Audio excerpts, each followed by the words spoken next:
Welcome to ஊரோ சமையல். நம்ம இன்றைக்கி என்ன பார்க்க போகிறோன்னா ஏபிசிடி மால்ட்டு தாங்க செய்ய போகிறோம்.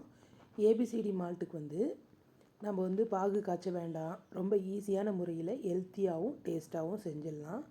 அது எப்படி செய்யலான்னு பார்க்கலாம் வாங்க.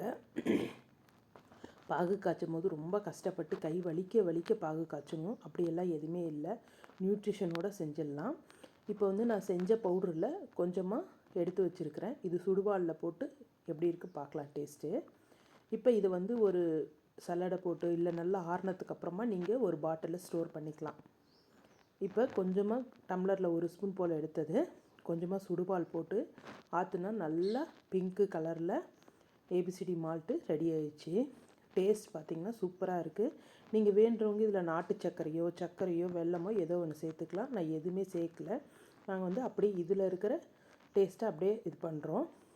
ஆப்பிள் தோல் சீவிட்டு வெயிலில் காய வச்சு எடுத்துருக்குறோம். இதை லைட்டாக சிம்மில் வச்சுட்டு லைட்டாக வறுத்து எடுத்துக்கலாம். அப்புறமா கேரட் 1/2 கிலோ, இதுவும் நல்லா துருவிட்டு வெயிலில் காய வச்சு நல்லா மொறுமொறுன்னு காஞ்சது, இதையும் வறுத்து எடுத்துக்கலாம். இப்போ பீட்ரூட்டும் 1/2 கிலோ அளவுக்கு எடுத்துருக்கிறேன். இது கூட நம்ம பானலில் போட்டு நல்லா ட்ரை ரோஸ்ட் பண்ணணும்.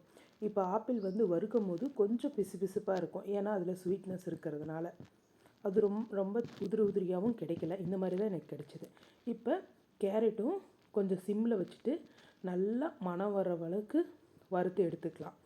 பீட்ரூட்டும் அதே மாதிரி கலர் கொஞ்சம் சேஞ்ச் ஆகிற வரைக்கும் நம்ம வறுத்து எடுத்துக்கலாம். இப்போ நல்லா ஒரு பிடி பாதாம் எடுத்துக்கலாம், ஒரு பிடி முந்திரி, ஒரு 10 ஏலக்காய். இது வாசனைக்காக. இது எல்லாமே ட்ரை ரோஸ்ட்டு தான், எண்ணெய் எதுவும் சேர்க்க வேண்டாம். அப்படியே கொஞ்சம் மீடியம் ஃப்ளேமில் வச்சு நல்லா ரோஸ்ட் பண்ணி எடுத்துக்கலாம். நல்லா கொஞ்சம் ரோஸ்ட் பண்ணிவிட்டு ஆற விடணும்.